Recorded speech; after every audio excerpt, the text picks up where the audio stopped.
Hi, HR Nation. Welcome back to another episode of the HR Leaders Podcast, the show where we explore the future of work with industry experts and HR executives in the world's leading global brands. Today, we have a special guest on the show. I'm joined by Mike Horne, who's a people and culture executive coach and author of the book Integrity by Design, Working and Living Authentically. Welcome to the show. How are you? Thanks, Chris. I am delighted to be here with you today and to talk about issues that are important to your audience and your listeners, and to hopefully explore the concepts in Integrity by Design, Working and Living Authentically. Thanks for the warm welcome, Chris. Amazing. And if we didn't know what the book is, we've got it behind you. for everyone listening, there you go. There you go. And sorry, if everyone watching, there you go. If you're listening, you have to go and grab a copy of the book as well by the link below. Before we go any further, I love your background. And I love your journey. It's super interesting to where we are today. No pressure. But tell everyone a little bit more about you and your journey to where we are now. Yeah, I think of my career maybe spanning in three different categories. The first is in consulting firms. I worked in a couple big global consulting firms. I was a partner at what's now called, I think, Willis Towers Watson. They keep changing names, don't they? Yeah, they have changed their name a few times. So I worked there. I had global experience in the consulting firms, designing performance management systems, organizational research and analysis. And then I have this other, chunk of my career serving organizations and leading teams in organizations, leading organization development, leading human resources teams for global organizations. I've done that at Marriott International, at a company that was called Nortel Networks, at one time Canada's largest employer, Gilead Sciences, and Brocade. And the third part of my career has really been as an independent coach and consultant to organizations. I've consulted and worked with ExxonMobil, HP, Darden Restaurants, which has brands Olive Garden, Red Lobster in the United States. It's been a great way, and now at this point, really thinking about how do I continue to make advances in authentic leadership around the world. Mm-hmm. When you say authentic leadership, how describe that for me? Because we hear the words authentic leadership quite a lot now, don't we? Over the last few years, especially now. How do you describe? How do you define authentic leadership? I think so. When I think about authentic leadership, I think about a set of behaviors that people can engage in. And maybe that's, maybe it would be helpful to distinguish integrity and authenticity a little bit as well. Yeah. I think you're right. Because that might, help the audience with these concepts. Integrity is something that gets tested over life. Integrity gets tested when you're a child, when you're in your 20s, when you're in your 30s, when you're in your 40s. It gets tested throughout life. And when we think about integrity, generally, we're thinking about something that's of a whole cloth. We think about the genuine article, right? Mm-hmm. If I was an engineer, I'd think about it in terms of structural integrity, that things hang together. But I am experiencing something that's of whole cloth. So authenticity is different. Authenticity is about congruency. It's about, do my words and my actions match? And maybe even more importantly, do my words, actions, and thoughts, ways of thinking align, and are they congruent? And generally, what we find with authenticity is that when my words and actions match, I'm generally a happier person. Mm. And what the research is clear on is that people enjoy working with other people who are happy, and people enjoy working for managers and bosses who are happy people. So as we separate these differences out between integrity, sort of the musical notes in our life, authenticity is really the tempo that we express over time. And it's this act of being congruent, of having, our words and actions and our thoughts in alignment. Do you think that most managers, leaders, or people are self-aware of that? Or I think self-awareness is a big question. One of the things I reference in the book are some observations that the Swiss psychoanalyst Carl Jung made. And the first is, you are what you do, not what you say you'll do. Yeah. And the second observation, his observation was that the greatest privilege of a lifetime is becoming the person you are. So, two great thoughts. I love that. We are what we do. And, our greatest privilege is to become the person we are.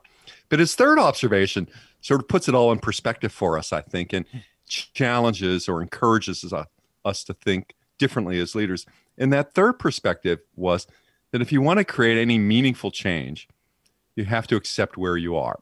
Do I think that we have room and opportunity as we enter this COVID endemic stage for more authentic leadership, for people to lean into their workers, to their employees, for those coworkers that they have? Yeah, absolutely. I mean, if there's anything that the pandemic has reminded us, is that work is what we do. It's not a place we go to. Yeah. So we have to think, continue to think about that, because there will be so much variation in the ways in which people engage one another face to face. But I think, going back to your question, I think that, among the behaviors that drive authentic leadership are increasing trust, and knowing in that trusting relationship that I can influence my manager as well as my manager can influence me. And we'll talk about communication and how we replace guarded and cautious communication with open and authentic communication. I mean, these are some of the fundamental ways in which managers build teams that lead to innovation and innovative practices in organizations. What human resources executive wouldn't want that? 100%. Why do you think it is that when we're part of organizations, whether a new or even experienced going into a new role, that we find it so difficult at all levels, whether you're kind of entry-level employee or a senior leader, to be our authentic selves and fully open up? I went into organization development and human resources leadership believing that organizations were paragons of virtue, that everyone came to it with, let's have teamwork.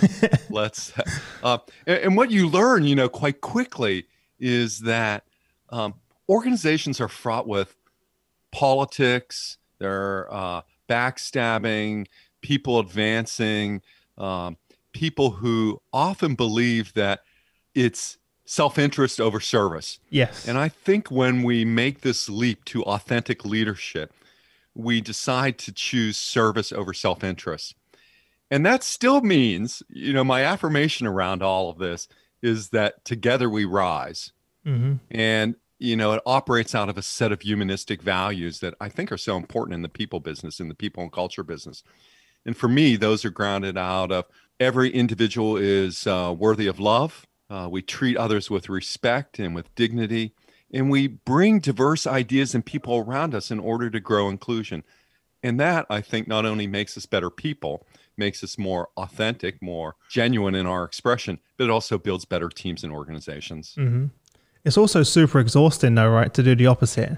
Like for me, when I first joined the business and became a manager, I was kind of told to act a certain way, operate a certain way. Even back then it was, your employees aren't your friends. You're the manager, they're the employee. And I was like, why can't I just be Chris?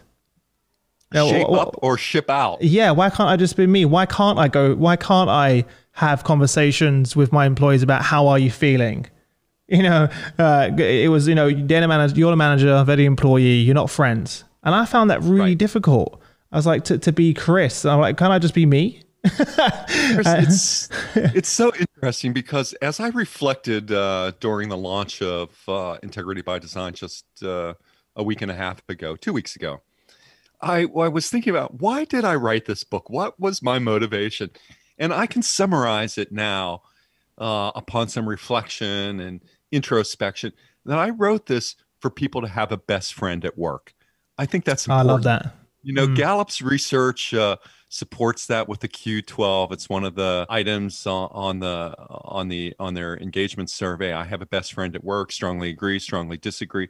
Clearly what we know is that when someone has our back, when someone says, "You've got this, Chris," it creates a different sort of momentum and expression. So maybe, just maybe, those early managers you had weren't the right kinds of mentors for you. Yeah. The people who told you to chuck it at home, leave it at home, work and life are separate. That's all nonsense. I mean, anybody who's been a manager for a moment, is naive not to think that people don't bring life into work and that work doesn't creep into life. Obviously, you cover a lot of this in the book, so I'm not going to give away all the secrets. But what are some of the practical things that we can start doing and managers can start doing now? Well, I would give it all away because I'm passionate about this topic. I believe it's the way that we advance together. I believe it's the way that organizations pave their way to prosperity and to greatness. Well, I have a few recommendations. Let me give you 3. Yeah. And the first is to say hello. It just begins with that. It may be our oldest technology, but the act of saying hello to someone opens up a conversation and opens up a possibility. I don't know what you did, 5 minutes ago, Chris. I don't know what happened to you yesterday. I don't know what's going to happen to you tomorrow. But I do know when I'm in front of you, we have this moment in time that we can make something of. People ask me, well, is it okay to tell a lie at work? And I go, why are you asking me that question? That's a strange question, John. But what I do know, having observed and coached global executives, C-suite leaders, is that once a lie starts, it's difficult to build trust. Too often we see each other as elements of production, right? I don't really want to talk with Chris today. All that I want him to do is complete this project. I'd love him to get this Excel, spreadsheet done so that we can have some data that we can look at. And I don't really care what happened. But to acknowledge someone, with the same hopes, needs, worries, concerns, excitements, I think this act of saying hello distinguishes and separates better managers from the more ordinary managers. So that's the first step, is to say hello to people. To acknowledge the moment in time that you have with them. And then secondly, is you've got to care. If you don't care, all of this is beyond hope, I think. And then secondly, after you show that you care, you have to be willing to do How do you show that you care? Oh, I think there are so many ways that we can begin to show that we care. First is by saying hello. Yeah, that's a good start. This is almost a linear sequence, right? Yeah. It starts there. Oh, I'm not afraid of you. I'm not, you're showing interest. You're showing interest. You're engaging. Right. Yeah. So showing you care starts with hello. Now we can get into all of this, the psychology around reward systems and recognizing people at different milestones, whether they're service milestones. We can talk about reward and compensation systems that do that. So the first is to say hello. The second is to show that you care. Mm-hmm. And the third is to do the work. Yeah. This isn't all abstract, touchy-feely. There are some organizations or some teams, what I've noticed is that there are some teams that focus exclusively on tasks. Let's get this accomplished. Let's accomplish this. And they don't focus on how they do it so much. And when we have an imbalance between what and how, we end up with organizations where people are running through the mill. Mm-hmm. Maybe great for certain high volume, high production organizations, but in the end, not so great as well.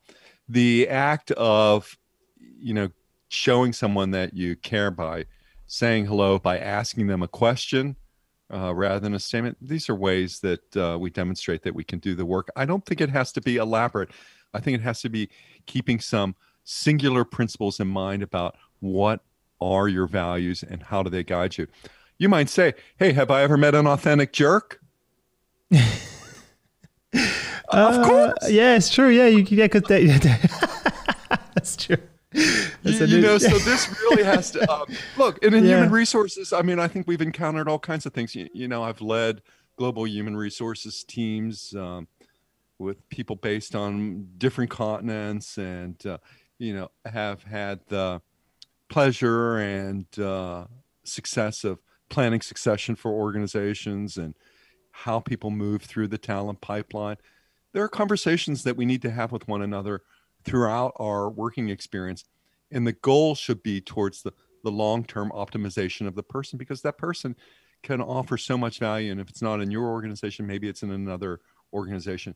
But we maintain our integrity. We remain by demonstrating our values. Mm-hmm. What's the role that HR, do you see HR play in this? How can HR add value or help? I think I've had over my career, a love-hate relationship with HR. And that's difficult to say as an HR leader sometimes. But to the extent that, our processes are those that make the HR department or division or function better in an organization, I think that's when we miss the boat. Taking it from the standpoint of an employee-centric view is where we ought to start and where we ought to finish as well. There's so many stakeholders to please in organizations, but oftentimes trying to make HR the best toaster isn't where it's at. Where it's at is, how do we make for the places where people can do their best work? Mm-hmm. So again, I'd probably work more on the system than in the system. I think Covey and others have said that. Let's work on the system, not in the system. Mm-hmm. What do you think the impact is going to be, or is for companies that don't prioritize working and living authentically in their organizations? Yeah, I think we can ask ourselves even a more fundamental question, which is, what do organizations have in common? Mm-hmm. I don't care if they're, ExxonMobil, these global corporate giants, or if they're the more fuel in our economies with small businesses, 2, 3, 5, 10 people working together in order to bring products and services to the world. What's common to all organizational experience is that organizations expire. They go extinct at some period of time. And yet we know that there are powerful brands which have lasted decades, if not a century. Mm-hmm. And in the book, I look at certain families where the firms bear their name. Like Walmart. Walmart's an interesting story, actually, with the Walmart Family Foundation and what they've been able to do. I think my first reaction to Walmart may be some sort of aversion. And yet I also think about some of the ways that the families, they've eliminated gun sales in their stores. It's a big positive on the American scene, right? Yeah. Which came with a big fight before, though. Yes. Yeah, absolutely. Right. Yeah. Yeah, absolutely.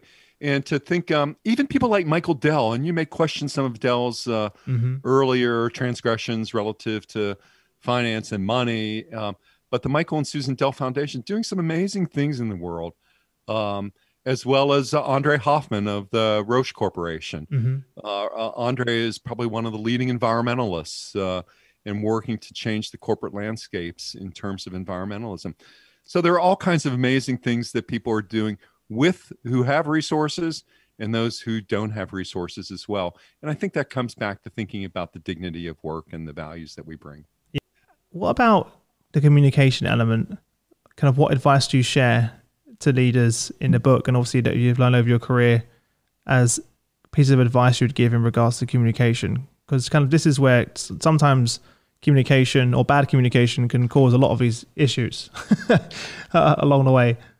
Sure. I'd say that there are at least 3 ways which we can do this, and I speak about these in the book. The first thing is to be honest. What you say and think matters. And we can distinguish here between honesty and transparency. Above all, we want to be honest. So, if you tell me, Chris, or a colleague tells me, oh, Mike, I have cancer, I'm going to be out of work, it's going to upset, I'm worried, I'm scared, what's going to happen, relative to employment. And they tell you, well, I really also don't want anyone to know about my diagnosis. And then you might have colleagues on your team that say, oh, what's wrong with Fred? Or, what's going on with Fred? He doesn't seem to be at work more.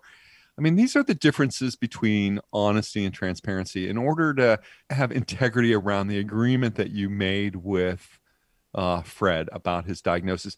And transparency is just, what you can say to folks is, well, you could always talk with Fred, or you could, we have to think about these distinctions, because if it can be found out, it will be found out in organizations. I mean, generally there are no such things as secrets in organizations. So knowing when in order to be a person of integrity, to work on our strong moral and ethical foundation, we have to maintain our honesty with others as well. Mm-hmm. And we have to know, the differences between being honest to our agreement, to our contract, and knowing when we need to be transparent, which is more often the case. So this first thing is just be honest. I mean, what you say and think matters to people. Mm-hmm. Often executives, they'll say something and they think it's an offhand comment, and they never understand the unintended consequences of their statements. When 15 people go about trying to fix an espresso machine or something because the CEO couldn't get his espresso. I mean, the unaffected, the unintended I've certainly experienced that in my career as a leader. Yeah. And in my feedback going, really? They felt that way? You kind of just have no idea how things are taken or construed, or what the impact may have. Yeah. So be honest is the first action. Second thing is keep your word.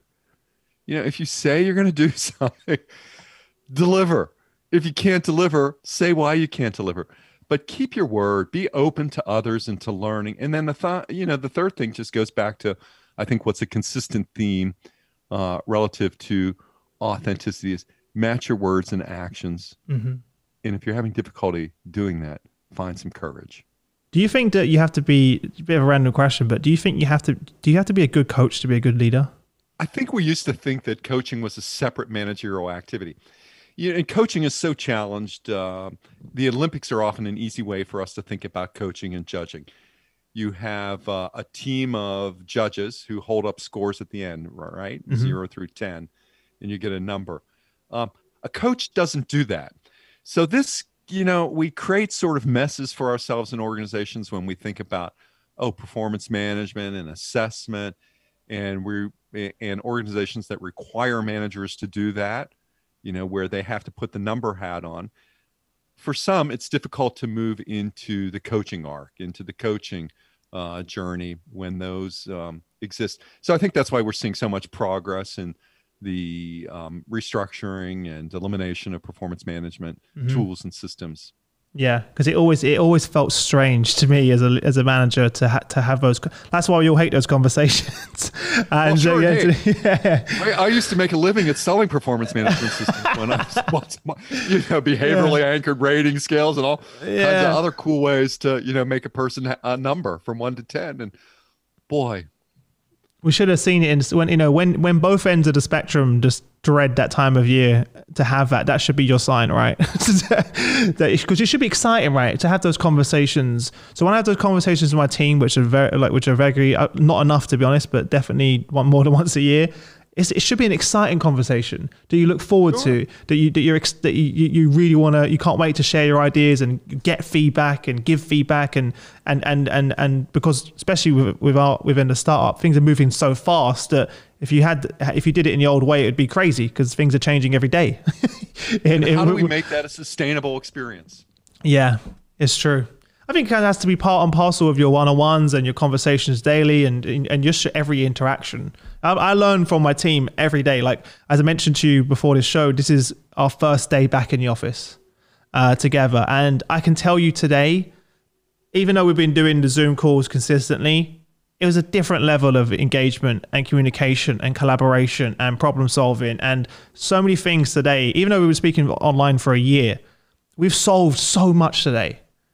Just by being together in the same room and just debating and going back and forth and go, actually, I think this, I'm like, wait a minute, we've been speaking on Zoom for over a year and now we have these ideas and there's something about being here together and collaborating that maybe it's the power of smell.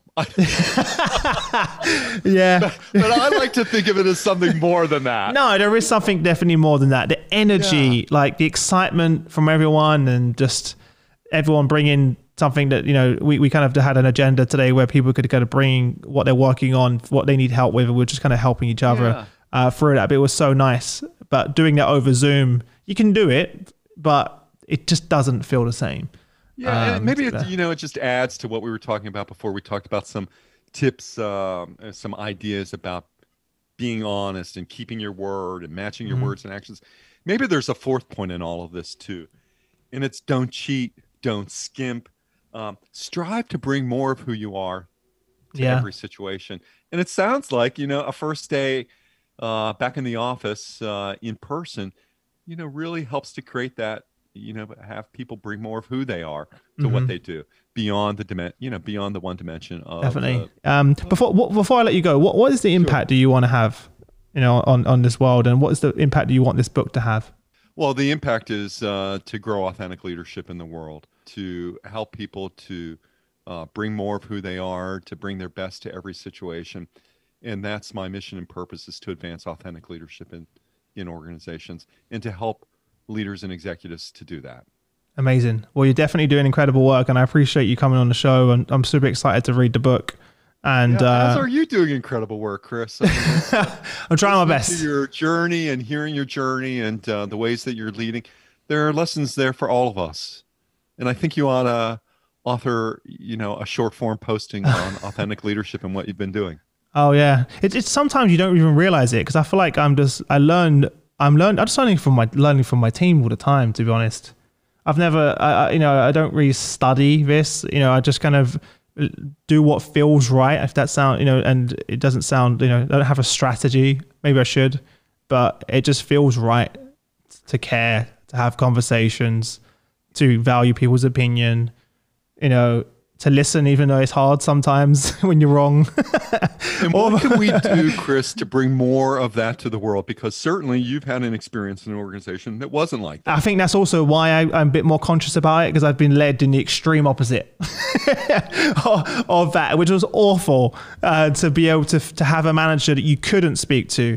One thing I didn't mention is I suffer from anxiety and have panic attacks and have the bouts of kind of depression, and I have done for my whole career. And there would be weeks I wouldn't turn up to work. I would lie about that to my manager. I would lie about that to my director, because I was ashamed and I was scared to even have that conversation, because it wasn't a safe place. It didn't feel that way. I thought I would be laughed at. Honestly, that's how bad it was. And feeling that way, I never want someone to feel that way. I never want one of my employees to feel that they can't come and tell me that.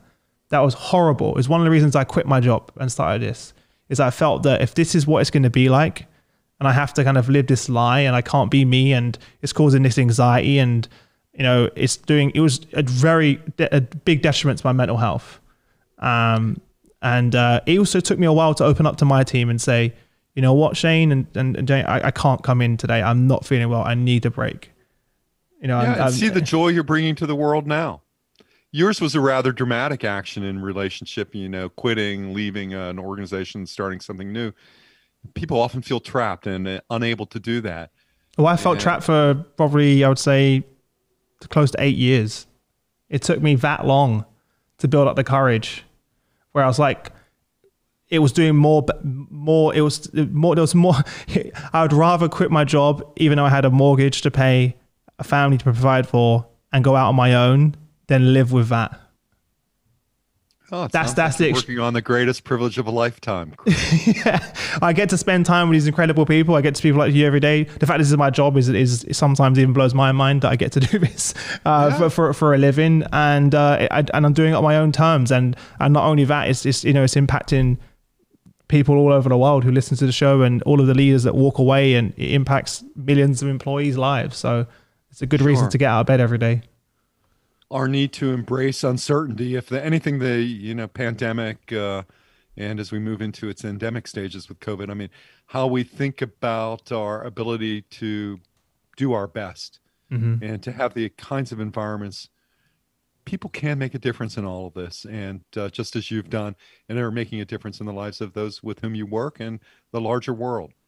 Amazing. Well, where can people grab the book? Where's the best place to grab a book is on Amazon. Amazon. All right, I should have guessed it. Amazon. And if they want to connect with you, if they want to reach out to you personally, if they want to connect with me, it's at Mike-Horne, HORNE.com. Just go to Mike-Horne.com and you'll find me there. If you're a LinkedIn a reader, you'll find me there nearly every day. But Mike-Horne.com. Amazing. And if you're listening right now, the links are already below. So get the links below. All the links will be there to grab a copy of the book, connect with Mike. Everything will be there. But look, thanks again. It's a real pleasure chatting with you. Really enjoyed it. And can't wait to see you in person soon in the near future. Thank you so much. Big love, big hugs out to you. And thank you so much for the discussion. It really is affirming to me. It's so uplifting to know the kind of work that you're engaged in and what you're doing. It's really just a wonderful gift to the world to see your impact that you're making. Thanks a lot, Mike. I appreciate that. And also the podcast. Authentic Change with Mike Horne. Look for it beginning in June. 2021. You can visit us on all the anywhere podcasts are. Podcasts. Yeah, anywhere podcasts are. Yeah. You can find a trailer right now and some other descriptive material. But cool. So make sure you go subscribe to that as well. But look, thanks again. I'll let you go, and I'll speak to you again soon. Thanks a lot, Mike.